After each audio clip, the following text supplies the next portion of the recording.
వేములవాడ అనే గ్రామంలో వెంకటప్ప అనే కరణం ఉండేవాడు. ఆయనకి అచ్చమ్మ అనే భార్య ఉండేది. అచ్చమ్మ ఉత్తి అమాయకురాలు, లోకజ్ఞానం లేని వెర్రిబాగుల మనిషి. అమాయకపు అచ్చమ్మకి పిల్లలు లేరు. ఏమమ్మా, మీకు పిల్లలు లేరా అని ఒకనాడు ఎవరో ఆవిడ్ని అడిగారు. ఆ ప్రశ్నకి ఆవిడ జవాబు చెప్పలేకపోయింది. అందరికి పిల్లలున్నప్పుడు తనకి మాత్రం ఎందుకు ఉండరు అనుకుంది. అయినా భర్తనడిగి అనుమానం తీర్చుకోవచ్చు కదా అని తలచింది. గ్రామంలో పొలాలన్నీ అజమాయిషీ చేసుకొని సరిగ్గా 3 జాముల వేళకి వెంకటప్ప ఇంటికి వచ్చాడు. ఆకలి చేత త్వరగా మడి కట్టుకువచ్చి వడ్డన చెయ్యన్నాడు. అప్పుడు అచ్చమ్మ, ఏమండీ, మనకి పిల్లలు లేరా అని అడిగింది. లేరు, వడ్డించు అన్నాడు భర్త. అచ్చమ్మకి అనుమానం తీరలేదు. ఆవిడ అలాగే నిలబడిపోయి, ఒక్క ఆడపిల్లనైనా లేదంటండి పోనీ అంది.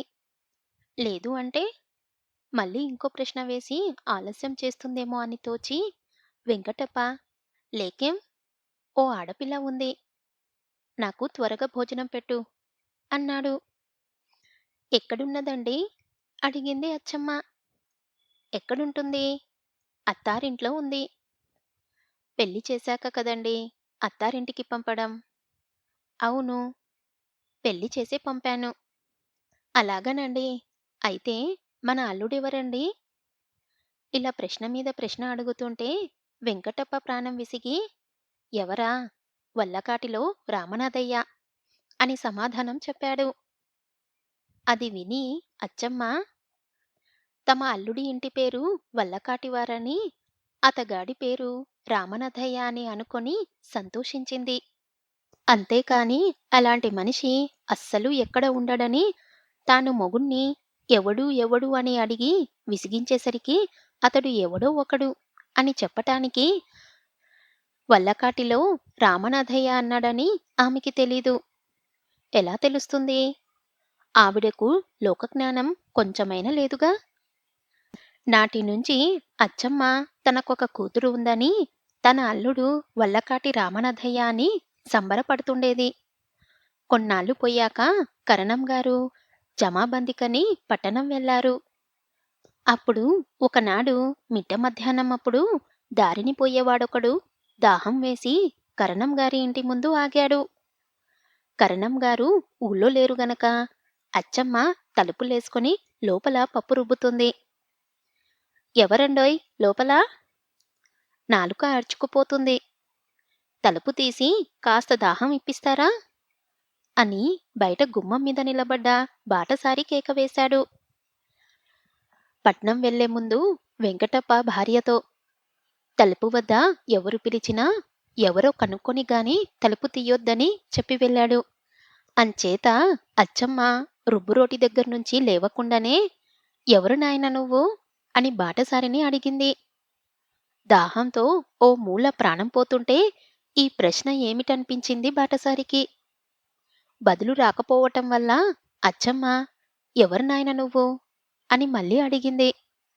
వాడికి ప్రాణం విసిగి, ఎవరా, వల్లకాటిలో రామనాథయ్యని, త్వరగా తలుపు తీసి కాసిన్ని మంచినీళ్ళియ్యండి, ప్రాణం పోతున్నది అన్నాడు.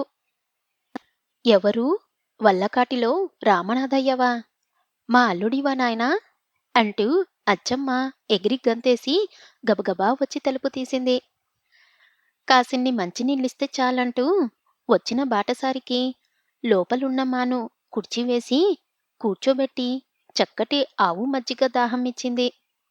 దాహం తీరి కడుపు చల్లబడ్డాక బాటసారి లేచి, అమ్మా, సెలవు మరి అని వెళ్ళబోయాడు. ఆ మాట విని అచ్చమ్మ, అదేమిటి రామనాథయ్య, అప్పుడే వెళ్ళిపోతానంటున్నావ్?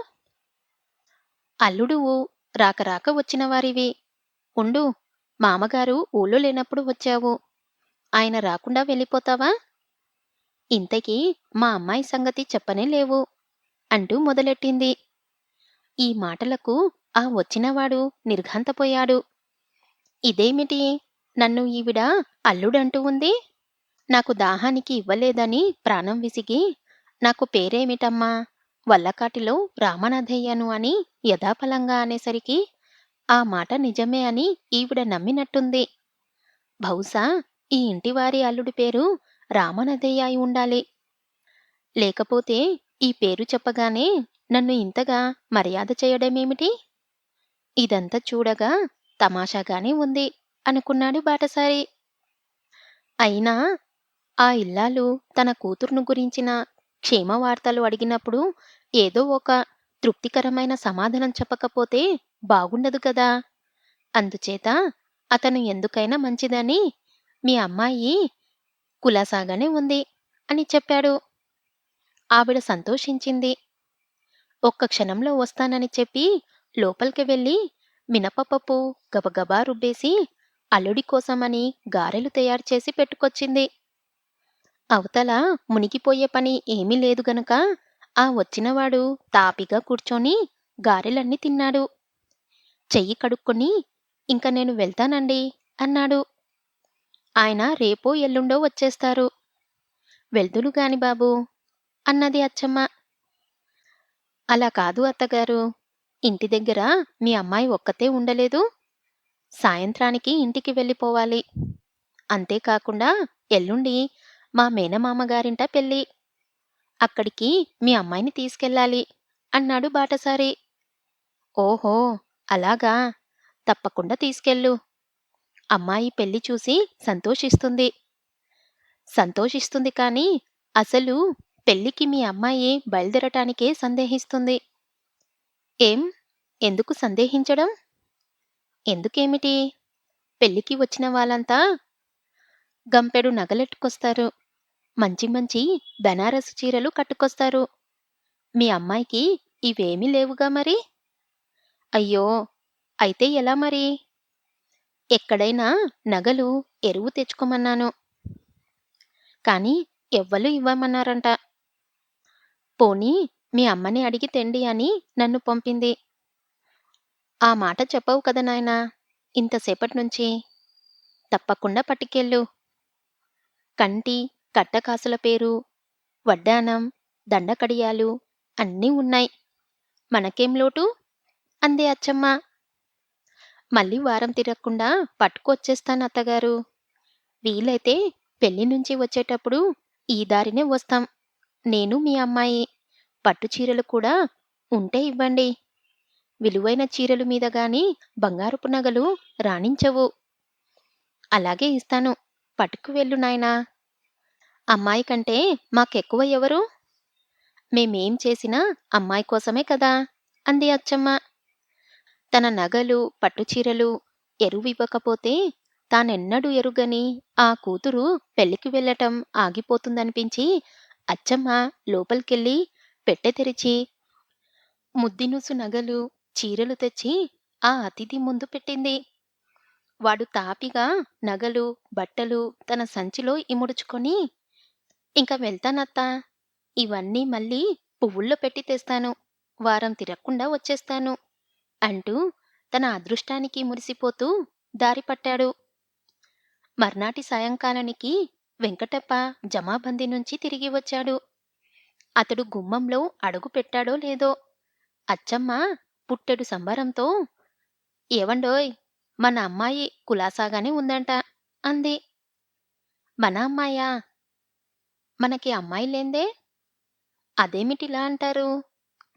మన అల్లుడే స్వయంగా వచ్చి పిల్ల కులాసాగా ఉందని చెప్తేనే. అల్లుడా? ఎవడు వాడు? ఎవడేమిటండి? వల్లకాటి రామనాథయ్యనండి. అప్పుడు వెంకటప్పకి భార్యతో చెప్పి ఉన్న రామనాథయ్య మాట జ్ఞాపకమొచ్చింది. ఎవడో తన వెర్రిబాగుల పెళ్ళాన్ని మోసం చేసినట్లున్నాడని తోచి ఏడేవాడు అని అడిగాడు వెంకటప్ప. వెళ్ళిపోయాడండి. మీరు వచ్చేదాకా ఉండటానికి వీల్లేదన్నాడు. అతను మన అమ్మాయి. పెళ్ళికి వెళ్తున్నారంట. నా నగలు, బట్టలు, ఎరువు తెమ్మని అమ్మాయే అతన్ని పంపింది అంది.